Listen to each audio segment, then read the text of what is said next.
go. Here we go. Okay, here we are.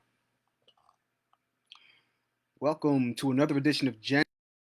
Back at you for Super Bowl Sunday, 2/7/2021. Going to get into this game. It's about to go down. I believe it's 6:30. So, uh,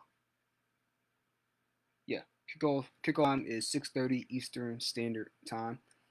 So we're going to get into it. I'm going to give my thoughts, my predictions. Let me know what you guys think. So, this is the big matchup between a legend in his own right and an up and coming legend, somebody legendary as it is with what he's done. TB12 versus Pat Mahomes. The Buccaneers, the revamped Buccaneers versus Pat Mahomes, Chiefs under, the sagely advice of Andy Reid, who we know very well over here in the Philadelphia area. So, big matchup here. A lot of interesting moving parts in this thing. So let's get right into it. So when I look at this matchup, it's two very evenly matched. A lot of things have changed since their Week 12 matchup. They played in Tampa Bay. The Chiefs won by 3 points, but when you look at the score, it wasn't as close as the box score would suggest. The Chiefs made some mistakes. They had a fumble in the red zone. They took their foot off their neck at the end of the first half, where they could have put up some more points. And also, Mike Evans had one or two touchdown catches in garbage time in the fourth quarter, so that made the score look closer than it actually was. But KC, for all intents and purposes, really blew the doors off of the Bucks in Week 12. But a lot of things have changed. This team is better, and as an Eagles fan, I know what it's like to see a Buccaneers team grow and evolve over the course of a season. I mean, you took ironically, Andy Reid was also involved in that scenario where we played the Buccaneers in an NFC Championship game in January of 2002, where we lost to them in the last game at the Vet. And for those of you who didn't follow football closely or even the Eagles closely then, earlier in that year, we beat we absolutely beat the brakes off of that Buccaneers team led by John Gruden. It was embarrassing. Like we blew the doors off those guys, and they never forgot that. And not only did they make the adjustments that they needed to, they got better. They always had the defense, but they got better on offense. And I'm seeing a similar dynamic here with the Buccaneers on both sides of the ball. Like they already had the weapons. You had Mike Evans, you had Chris Godwin, you had um, Ronald Jones at running back, but Fournette came along early in the season, and then later, I think in Week 9 or Week 10, you had Antonio Brown get activated onto the active roster after they signed him. But you didn't really have a lot of time to build any type of chemistry or get his feet under him with the team by the time he played the Chiefs. So that's one area where they'll be better. And the word is that Antonio Brown will be starting in today's Super Bowl, as well as their second tight end, Cameron Brate. So that's good news for the Buccaneers. We don't know how healthy Antonio Brown will be with that knee injury, but if he's any semblance of himself, that's going to be a huge advantage for the Buccaneers. So that's one thing that changed since the Week 12 matchup. Another thing that's changed is the defense has gotten even better. They're the number one ranked defense in the NFL in terms of stopping the run, and they're the number six ranked defense against the pass, and they're really good with stopping downfield passes as well. Because in Week 12, my man Carlton Davis was getting burnt to a crisp by Tyreek Hill. He had nothing for him, could not cover him, couldn't stick him, and he got completely exposed. So you have to think that they've thought long and hard about this, not just over the course of the season, but over these past 2 weeks. They've had a chance to game plan for the Chiefs and the multitude of weapons and logistical problems that they bring on offense. So, and then lastly, they've figured out that running the ball is actually beneficial as opposed to getting too pass happy. So Leonard Fournette, for all intents and purposes, might be the lead running back. He might have taken over as the lead running back, even though Ronald Jones II is healthy. Over the last two games in the playoffs, Ronald Jones has lost the lion's share of the touches to Leonard Fournette, even though he didn't have an injury designation anymore. So, it seems like the Buccaneers are willing to pound the rock when he when necessary, and especially when they get down into that red zone, which completely changes the dynamic of this team. Because if you know anything about the Chiefs, they have a pretty good pass defense. Really, that's something we don't realize with the Honey Badger and Sorensen at safety. Mister, uh, put a big circle around the number 95 on that defensive line, and Clark coming off the edge, number 55. They have a pretty solid pass rush when they're able to get you into third and long, and they have a good secondary. However, they cannot stop the run to save their lives. They're ranked 32nd against the rush, and the one thing that Tampa Bay has gotten better at is their run game. Now, you look to the other side of the ball. You have Pat Mahomes coming off of a turf toe injury, and the news came out that he's going to need surgery on that toe in the offseason. So, most likely, he has a grade 3 uh, turf toe injury. Now, I just got a turf toe injury last Wednesday, and while I feel okay now, I'm able to have, I say, 85 to 90% of the motion in my big toe, my right foot, and I think it's only maybe a grade 1 strain where there's no tear, and it's just a really bad degree of inflammation of the ligament over my right toe. It's still incredibly painful. It's hard to put on a shoe. It's hard to flex my foot at the joint where your metatarsals and the main bone in your foot meet. You get pain at that flexion point, and it's very difficult to run or make cuts. And I'm just now getting the ability to do those things. So I can only imagine what it feels like to have a complete tear and a possible breaking the bone or whatever. All the complications you can have with a grade 3 sprain. So the fact that Patrick Mahomes is coming out and being able to perform is, you have to give credit where credit is due.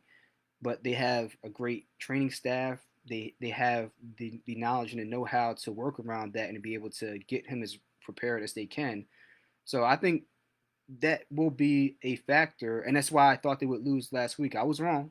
I mean, not last week, but against the Bills, I was wrong. But um, I think that he'll have most of his range of motion, even with that injury. He's had time to let it heal and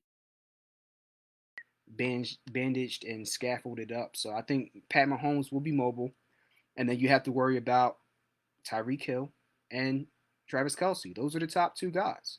That's where the ball is going. You look, when you're looking for what companies are going to shut down or blow up, you follow the money. And just like with that, you wonder where the ball's going, you follow the money. It's either Tyreek Hill or Travis Kelce. So and the Buccaneers know that. So that therein lies the issue. So what this Buccaneers defense a lot different. We'll see what always blitz. Um, Todd Bowles can get aggressive if he feels as though that's your weakness. He'll bring the heat. But he's smart about it. So that's the matchup. Two really good offenses and two defenses that are good in their own respects, whereas the Bucks defense is still better though. And then you look at Mahomes. Some of the points I wanna focus on. Pat Mahomes, exceptional, not great, not good, exceptional against the blitz. He's second behind Aaron Rodgers in sack rate against the blitz. He gets sacked 4 times against the blitz this year. That's 3% of his total dropbacks versus the league average being 8%. So he's exceptional. But conversely, the Buccaneers defense has sacked quarterbacks on 12.2% of the times that they blitzed. So that's third best in the league. So this is going to be a chess match between Todd Bowles and Andy Reid. And Todd Bowles was on our staff very briefly, and he's had stints around the league. He's a defensive-minded guru. So this is going to be a really a great chess match between a guy that is aggressive, but he displays effective aggression versus an offensive guru in Andy Reid. So that's the matchup there. It's matchup number one. Matchup number two. Oh, and let me add on to that. The injury to Eric Fisher is huge. The injury in the AFC Championship game against the Bills to Eric Fisher is huge. Blew his Achilles out. Now they're down to no starting tackles. You know, obviously they have tackles, but the drop off from the tackle they lost earlier in the year, and then now the drop off from Eric Fisher to their backup, significant against JPP and the rest of those guys on that defensive line for the Buccaneers. Like I said, that's the matchup to watch. Are they going to be able to beat them with the blitz when they do blitz, and are they going to be able to beat them with just four, just sending four? Because like I said, that KC line is compromised. I'm going to be curious to see what happens there, but I think that KC is going to have some issues though, because I think that Tampa Bay will be able to get some pressure just with four and be able to key in on Kelsey and Tyreek Hill without having to send the house and sell out every other play. Second point, people talk about Tom Brady not being able to pass downfield. Bruce Arians, the staple of his offense is with taking shots downfield. It's what he does. It's what he did with the Cardinals. That's the bread and butter of his offensive scheme. And nothing has changed this year. You look at this Buccaneers team, they've taken their shots downfield and they've hurt people. People look at Brady's completion percentage on passes of 16 or more yards, and it's like a middling average. But you got to look at the volume though. He might miss on more because he's taking more shots downfield. And trust me, when he connects, they hurt you. Mike Evans had a beast season. Chris Godwin. I mean, I know that Chris Godwin can hurt you downfield. He was on my fantasy team. He consistently, especially towards the end of the season, racked up big games. And then you have Antonio Brown, you have Gronk, you have so many weapons. So that's going to play into the strength of the Chiefs defense. So we'll see how that turns out. I like the odds on Tampa Bay now because when it comes to passing downfield against this Chiefs defense, because now they've had time to gel and learn each other's strengths. Tom Brady knows who, you have Scotty Miller as well. You know where your options are when you want to take shots down the field. And they run the ball well now. So now that play action is far more deadly than it was in week 12, 10, 9, 8 when they were being inconsistent kind of up and down. Third point, kind of a segue. Jones and Fournette, they people look at the Tampa Bay Buccaneers run game and say it's not that good, blah blah blah. It's not because of Ronald Jones and Leonard Fournette. LaShawn McCoy and their other running back, those numbers and the lack of efficiency there kind of skews the averages. But when you take them out and just look at Ronald Jones and Leonard Fournette, they are a damn good running football team. They can pound a rock and just kill you. So, and then, like I said, alluded to, that sets up the play action. So how are the Chiefs going to stop the run game, which they cannot, they don't stop. It's almost like they don't care about stopping the run. I don't know what it is. So if you can't stop the run and they're gashing you for 7 here, 4 here, 12 here, 20 there, 3, 9, they're constantly running the ball well. At a certain point, you're going, and then how are you going to deal with their weapons downfield? I don't know. I think that there's where advantage goes to the Bucks for me. Special teams, they're pretty even. Both kickers, pretty good. I think Tampa Bay might control field possession a little more. Yeah, the Chiefs are good in the return game, but the Buccaneers, Ryan Suckup, he gets touchbacks on most of it. And then if Tampa Bay is going to be efficient on offense and they're not punting the ball often, then that somewhat waters down the effect that Tyreek Hill is going to have in a punt return game. So, but not too much difference there. But the field position could be beneficial for Tampa Bay. This is the last point I wanted to make. This one is a very interesting stat to me because teams don't really like deferring and kicking the ball off to Kansas City because Kansas City is high powered. Why would you want to give them the ball first? Like you want to get a head start against Usain Bolt. You don't want to give Usain Bolt a head start. It makes no sense.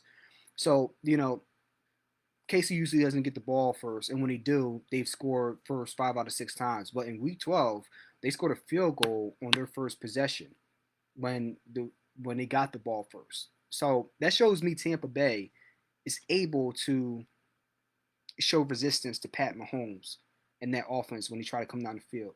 And on the flip side, KC likes to kick the ball off. When they win the coin toss, they kick it off. So they kick it off, and with Tampa Bay, they typically accept the ball when they win the coin toss, and KC likes to kick the ball off. So the odds are that Tom Brady is going to get the ball first. And when they get the ball first, they scored 6 out of 9 times, right? And even when they deferred, they've scored 2 out of 7 times, and it tells me that their defense is stopping teams and either scoring on defense or getting the ball back quickly to Tom Brady and company, so they can come down and get a field goal or a touchdown. So I think that Tom Brady is most likely going to get the ball first, just based off the history of the coin toss this year for these two teams. And I think they're going to go down the field and be able to score a touchdown. I think they're going to be able to run the ball effectively, and they're going to pound the rock, get down the field, score a touchdown. And they make mistakes, dude, but I think that this is just my feeling. I think that Tampa Bay has a stronger chance to win because they'll get the ball first. And this time around, the Buccaneers defense is going to force 1 or 2 turnovers from Patrick Mahomes, and that's going to be where the difference lies in the game. I think they're going to go back to that game, that loss that KC had against my Raiders, and see what the Raiders did well in that game. And the Raiders got pressure with their front four, and I can tell you right now, our front four is not that good. So if they can get pressure, I know this Buccaneers defense can get pressure on Pat Mahomes. If they don't get the ball first, I think the Chiefs win. Honestly, that's what I think it comes down to. Who gets the ball first? That's going to be the team that most likely wins the game. Tampa Bay still can have a chance to win it, but if I put it like this: if the Chiefs get the ball first, they will most likely lose it as well, because that Buccaneers defense is going to force some turnovers and give Brady a lot of opportunities to put the ball in the end zone. Whereas with Tampa Bay, if they get the ball first, I don't think that Chiefs defense is going to force a lot of mistakes out of Brady and company if they're going to commit to running the ball with any semblance of consistency. I just don't see it. Like if they get a head start and they get a fast break out the gates, I think Tampa Bay is going to win it. So my pick for this game is going to be Tampa Bay. I'm picking Tampa Bay, and my score prediction is 41-34 Tampa Bay. That's what I'm going with. But that's my reasoning. I hope to see a great game. I just have a feeling that Tom Brady is going to get his seventh ring, and that would be amazing for the fact that he's not only going to a different team and having a chance to do it, but if he does it with that new team in his first year, I don't think we can say we've seen anything like it. So he would be in the same category as Peyton Manning, going to a squad that's completely different than the Colts and then winning it after having 2 vertebrae fused in his neck, going to 2 Super Bowls with the Broncos and winning 1. So yeah, we'll see. The battle of the GOAT and the future GOAT, possibly, about to go down in about 5 minutes. Thank you for those of you that tuned in. I appreciate just spending time with you guys and being able to give my thoughts, and maybe you guys get something out of this. But it's almost time. I'm going to get my food and enjoy this game. But as always, stay safe, enjoy your Sunday, enjoy the game, and till next time, peace.